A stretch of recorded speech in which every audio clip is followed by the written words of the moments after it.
દર્શક મિત્રો, જેપી ગુજરાત ન્યૂઝમાં તમારું સ્વાગત છે। આગામી ઉનાળા પછી ચોમાસું આવે છે, તે ચોમાસા પહેલા વડોદરા મહાનગર સેવા સદન પ્રી મોનસૂન કામગીરી કરે છે। આજે વડોદરા મહાનગર સેવા સદનના સ્ટેન્ડિંગ કમિટીના ચેરમેન ડોક્ટર શીતલ મિસ્ત્રી ગાજરવાડી સુવે પમ્પિંગ ત્યાં આગળ એક કાસ આવેલી છે, ત્યાં આગળ મુલાકાત આવેલા પ્રી મોનસૂન કામગીરી પૂર ઝડપે થાય એનાથી ચોમાસામાં પ્રજાને કોઈ પણ નથી તકલીફ ના પડે તેવી કામગીરી કરાશે। રિપોર્ટ તંત્રી હનીફ મંસૂરી।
सब आयोजन શું કામગીરી કરવાની છે?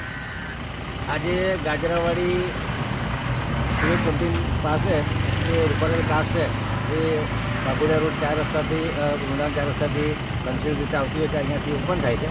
એટલે વડોદરા શહેરમાં રૂપારેલ કાસ છે, મસિયા કાસ છે, મોટી કાસ છે। આ કાસો વરસાદના જ્યારે પાણી ભરાતા હોય છે ત્યારે નેચરલી આ કાસો દ્વારા પાણી મહીસાગર આપણે જાંબુ નદી અથવા વિસર્જન નદીમાં જતા હોય છે। આ કાસની સાફ સફાઈ કરવામાં આવે, ઊંડા કરવામાં આવે અને કોઈપણ જાતના ઓબ્સ્ટેકલ ન રહે એ પ્રમાણે સૂચના કોર્પોરેશનના તમામ અધિકારીઓને આપવામાં આવી છે। આજે રૂપારેલ કાસની મુલાકાત તથા હાઈવે અને સમાંતર જે કાસો બનાવવામાં આવ્યા છે એનું ટેજિંગ, વાઇડનિંગ અને સાફ સફાઈનો કાર્યક્રમ કોર્પોરેશન છેલ્લા ઘણા દિવસે લીધો છે અને આવનારા સમયમાં પણ આ ડ્રાઈવ ચાલુ રહેશે।